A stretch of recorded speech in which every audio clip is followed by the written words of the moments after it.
Hey everyone, today we're tackling a really fun math problem. We want to see how many divisors of 12 factorial are perfect squares. So let's first look at, just try to understand what 12 factorial is. So 12 factorial is just 12 times 11 times 10 all the way down to 1.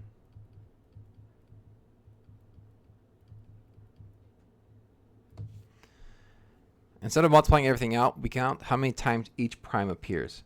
So if we just look at the prime numbers here, that's going to be 11, 7, 5, 3, and 2.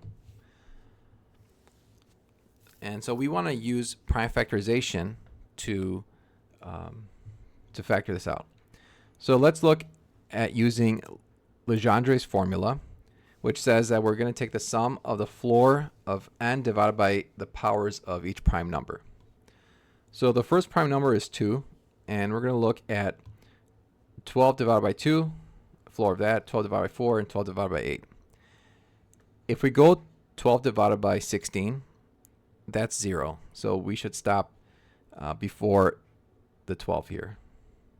So anything bigger than 12 in the denominator will be, there's no choice, no point in doing that because it's going to be 0.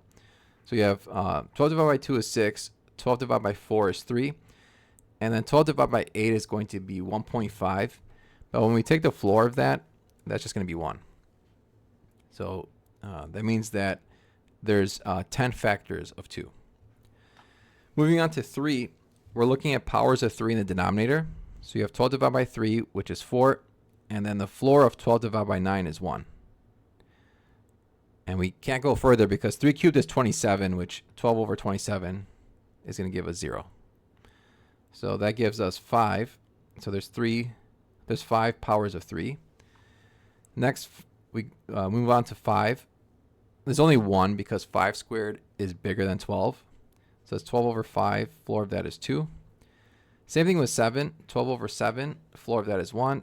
And then 12 over 11, floor of that is 1. So that means we have 2 powers, or 10 powers of 2, 5 powers of 3, 2 powers of 5, and then 1 power of 7 and 11. So this is going to be the prime factorization of 12 factorial. Now we want to see how many factors are perfect squares. Well, if we're going to have a perfect square, then the prime factorizations have to be even. So we need to grab even exponents here. So note that 0 is an even number. So we can choose to not pick anything. So pick 0, 2, 0, 3, 0, 5, 0, 7, 0, 11, and you're just going to end up with 1. So the choices for 2 to the 10 for the exponent are 0, 2, 4, 6, 8, and 10. Those are going to be 6 choices. For 3 to the 5th, we can choose 0, 2, and 4. That's 3 choices. For 5 squared, we could choose 0 or 2. That's 2 choices. For 7 to the 1st and 11 to the 1st, we only have 1 choice, which is just 0. So now we're just going to multiply these out. A mistake here is to add these choices. The way you want to think about it is if we start off with 2 to the 10, there's 6 choices we said.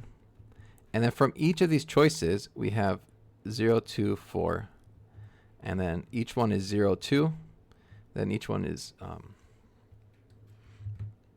0 and then 0. So it just gets progressively longer and longer. So you need to multiply each of these guys. So 6 times 3 times 1 equals 36. And so that's going to be our final answer.